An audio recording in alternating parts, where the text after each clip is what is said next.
Hey, I want to take some time today to make a somber video here.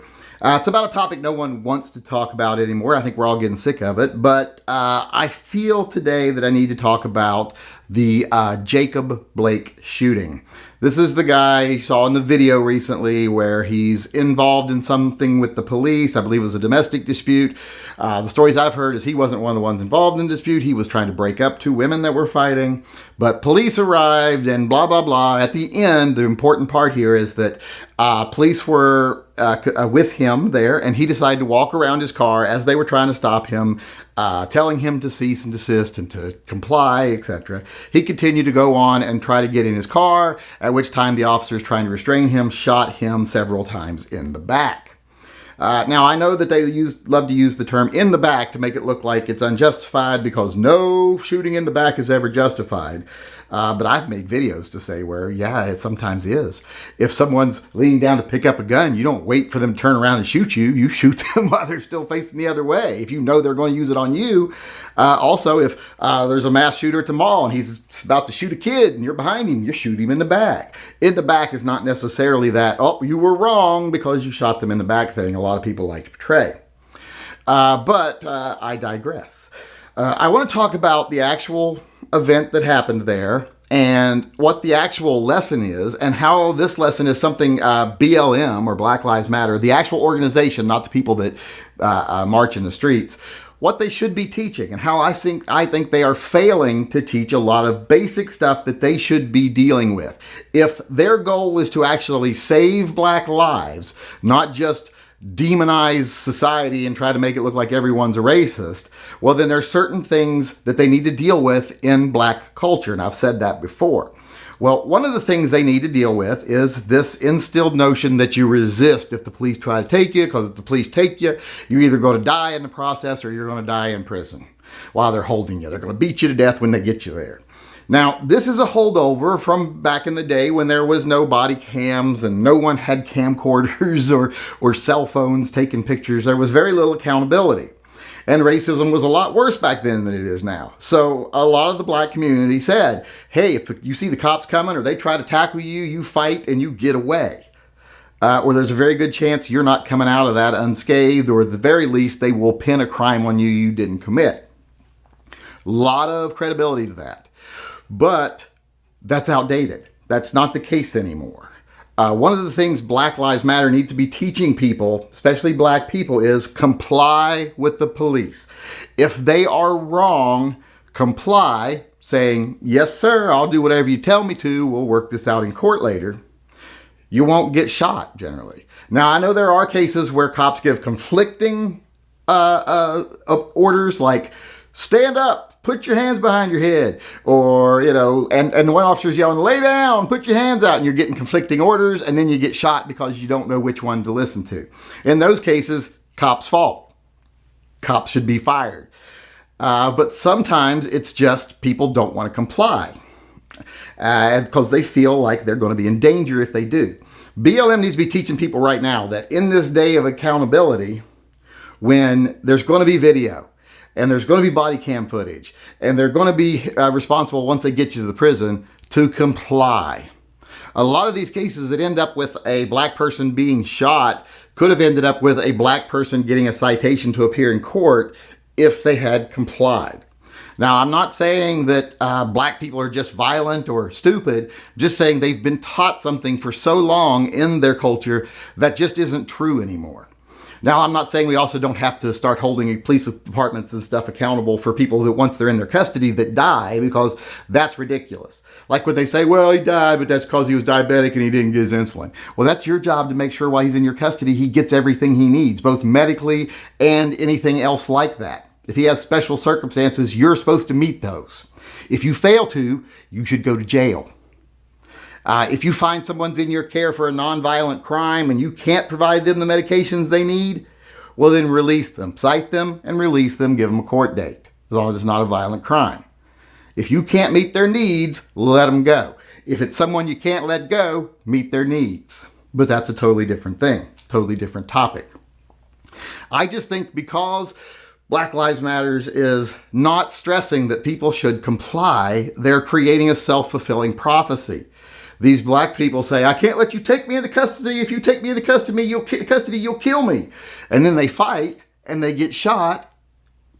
Prophecy fulfilled. When it wouldn't have been if they would have complied. And before everyone yells at me, I'm not screaming out there that every shooting of black people is because they didn't comply. I'm just saying we would reduce it a lot if they complied. If they were taught the basics that I'm taught, that my kids are taught, etc.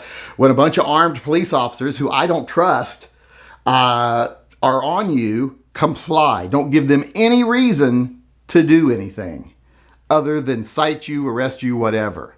You comply. That's lacking in black culture. It needs to be brought back into black culture. And if Black Lives Matters actually cared about black lives, that's one of the things they'd be addressing, but they're not.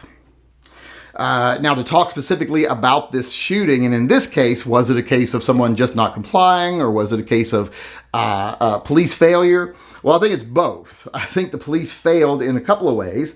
The police seem to have failed to de-escalate that situation, from what I'm seeing.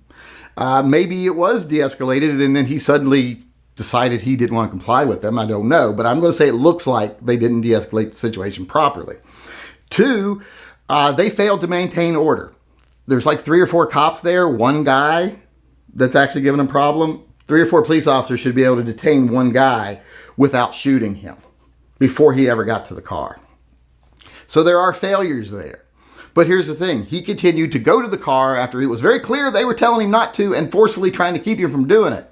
And once he opened that car door, that's all new unknown territory there. People are saying, he was unarmed and blah, blah, blah. That's great that he was unarmed, but that's like saying, no, the guy who, the police were chasing and he ran back into his own house and then came back out. Well, when they chased him in the house, he was unarmed. Well, once he goes in the house, he could grab a shotgun, whatever. Same thing with that car.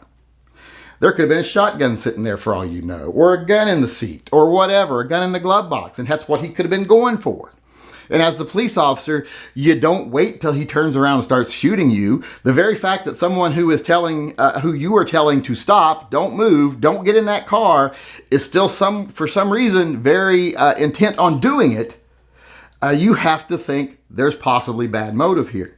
So as far as the shooting him at that point, I wouldn't say it's justified, but it's excusable. There is no way that a court, in my opinion, would be able to look at it and go, yeah, there's no excuse for this, because there are excuses for why you would think that was dangerous, that he is now a threat, because he is making a very strained attempt to get to that car. And you don't know if it's to check on his kids or to get something out of the glove box. If as a police officer, if he's wanting to level the playing field, he might just been some guy who said, all right, I'm going to die today anyway, so I'm going to take some cops with me. And letting him get back in that car lets him fulfill that, or gives him a better chance of it.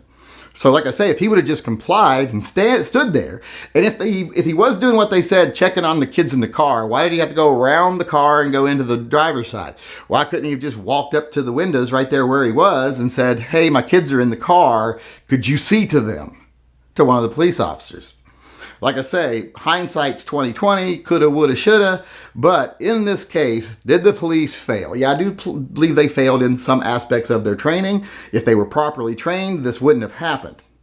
And if they hired the right kind of people, this wouldn't happen. I'm no fan of the police. I think people know that. I think they're a private army that is no longer answerable to the people who are above the law, So I'm not a fan of the police.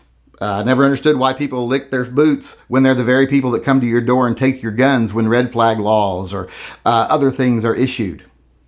And they don't have any problems with it. Some of them will say they do, but then they don't when it comes to actually performing their duty. They're not like, I'm not risking my pension. I've had them on my show and had them say that very thing.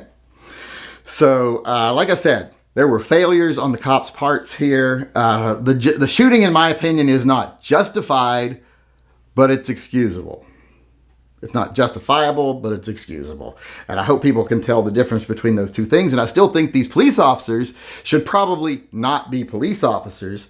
But as far as going to prison for murder or anything like that, I don't think that's appropriate here. Because like I said, the whole thing could have been avoided if the person that got shot, I believe his name, like I said, was Jacob Blake, if he had complied with the lawful orders of police officers and not blatantly disregarded their orders and blatantly did something that was a dangerous movement, something he was doing that was presenting a great danger to the police officers by getting in that car. If he hadn't have done that, he'd probably be alive today. In fact, he'd probably just have a citation to show up in court for a domestic violence hearing if he was part of the actual fight, or he might have just been asked to come as a witness. So he would have probably driven his kids home that day in that car if he would have just listened to police. And like I say, I'm not a police lover. I don't lick the police boots. I'm not a blue line guy. In fact, everyone knows I'm quite opposed to that. But in this case, I think the problem, like I said, is once again cultural. And I don't like how, the black culture where they're taught, fear the police, don't cooperate, get away. And I think BLM is really doing a disservice to the black community when they don't teach them how to avoid these situations, where they don't counter that old, outdated message. So in the end here, like I said, my conclusions from this, and these are very preliminary because we don't know much yet, is that the cops didn't do their jobs great, but the guy did everything in the world to get himself shot. And the cops should not be criminally liable for that.